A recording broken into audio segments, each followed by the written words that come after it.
in front of an old neglected apartment building on Winnemac Street in Chicago's Uptown neighborhood.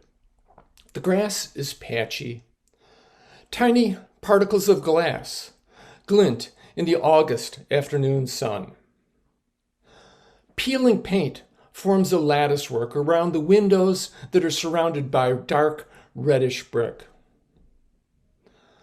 The hot, humid air encases me. Sweat pools down my back. My chest expands and heart races. I am 21. The building has the shabby elegance of an old woman on the bus whose bra strap breaks free of the shoulder on her summer dress. I imagine the spirits of past residents blessing me on my quest. In the 1920s, Uptown was the hipster neighborhood, but the Depression and the World War II housing crunch took the area down a few pegs. In the early 1970s, Uptown is a dumping ground for people released from mental institutions and prisons into transitional housing. I grasp the keys from my new landlord, Mr. Abraham.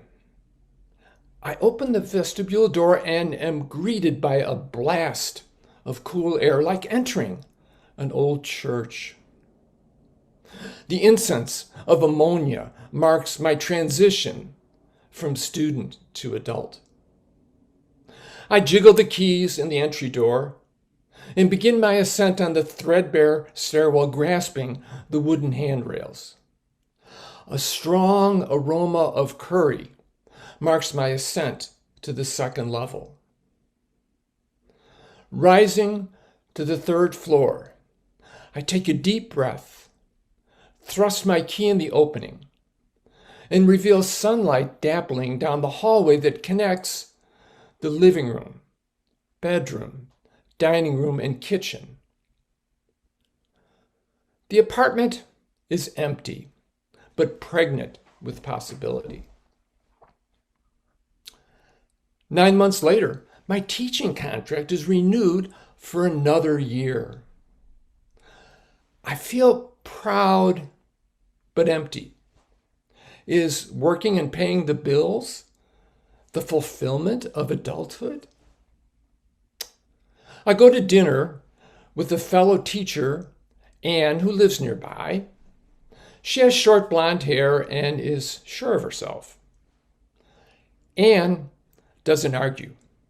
She merely explains why she's right.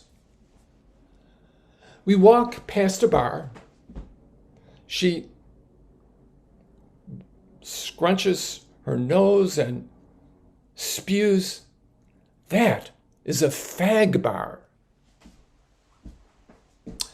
I drop breadcrumbs and hope to return the following weekend. I thought my attraction to guys would go away after adolescence like a bad case of acne. That's what I learned in my abnormal psychology class, which is what we called gay studies in the 1960s. I am anxious about going to this gay bar, so I decide that I am going to be overconfident and act just like I had invented homosexuality. Entering Broadway Sam's, I'm assaulted by the aroma of cigarette smoke, patchouli oil, and sweat.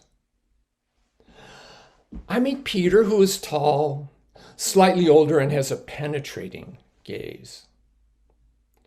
Later, I discover that a lot of guys don't use their real names in the bars for fear of being harassed. So in the next several years, I would meet a lot of Peters and Dicks and Rods. Some of the guys even had a separate phone number that they would give out in the bars, usually called a trick line. They Numbers were usually connected to a princess phone, and when it rang, people knew to lower their voice and answer, "Dick speaking." Peter suggests we go to his place.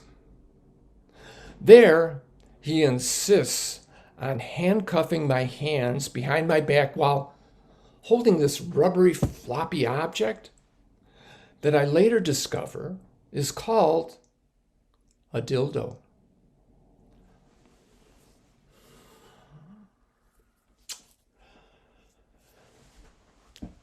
I decide this overconfidence thing is not working, and I level with him, and I explain that I've never messed around with guys before. He gives me my hat and says, "What's your hurry?"